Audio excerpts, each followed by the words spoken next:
Good morning, students. I'm Smina Alam, teacher GHS Novangabra. I hope you all are fine. Dear students,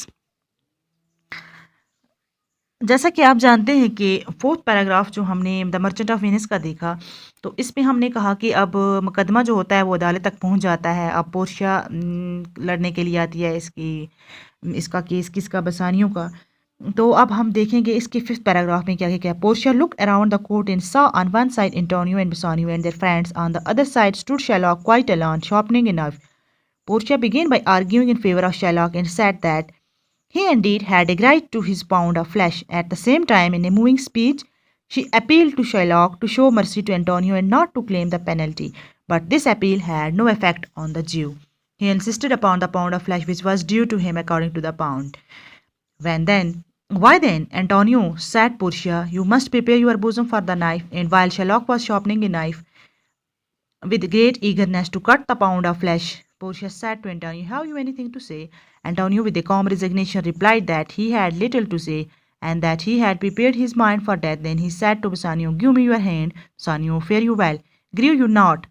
I am fallen into this misfortune for you. Commend me on your honorable wife and tell her how I have loved you. Bassanio, in the deepest affliction, replied Antonio, I am married to a wife who is as dear to me as life itself, but life itself, my wife, and all the world are not esteemed with me above your life.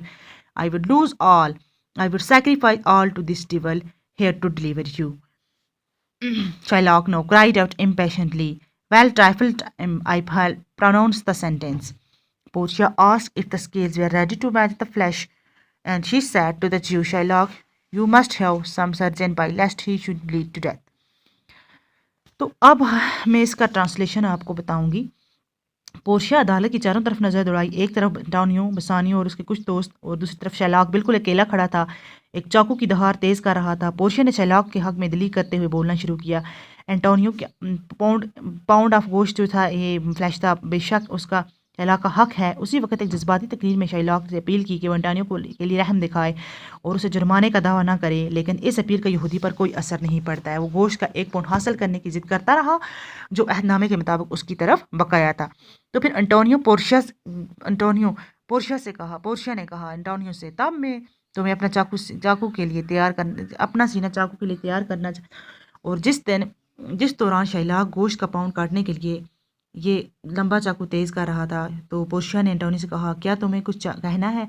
Antonio ने जवाब दिया कि मैं अपने आप को मौत के लिए तैयार कर चुका हूँ, उसे कुछ कहना नहीं है। फिर बसानियों से बोला कि अपना हाथ मुझे दो, मैं आपको अलविदा कहना चाहता हूँ। इस बात का दुख नहीं करना कि मैं तुम्हारी वजह से इस बदबख्ती का शिकार हुआ हूँ।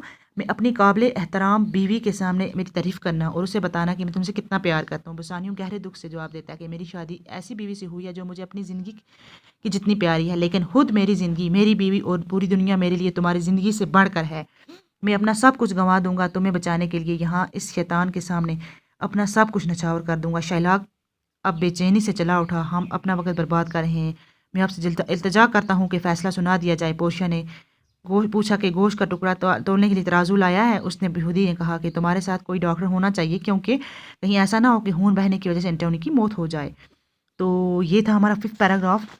इसमें कुछ वर्ड मीनिंग से, इंसिस्टेड मीन जिद करना, बोज़म छाती, ईगरनेस बेसब्री से, रेजिग्नेशन मीन्स इस्तीफ़ा या खुद को सुपुर्दगी कर देना, ग्रीव मीन्स दुख, कमांड मीन तारीफ़ करना, एफ्लेक्शंस तकलीफ, इम्पैशनली बेसब्री से, ट्राइफल मीन्स बर्बाद करना, स्केल्स मीन तराजू, एंड मीन्स मकसद।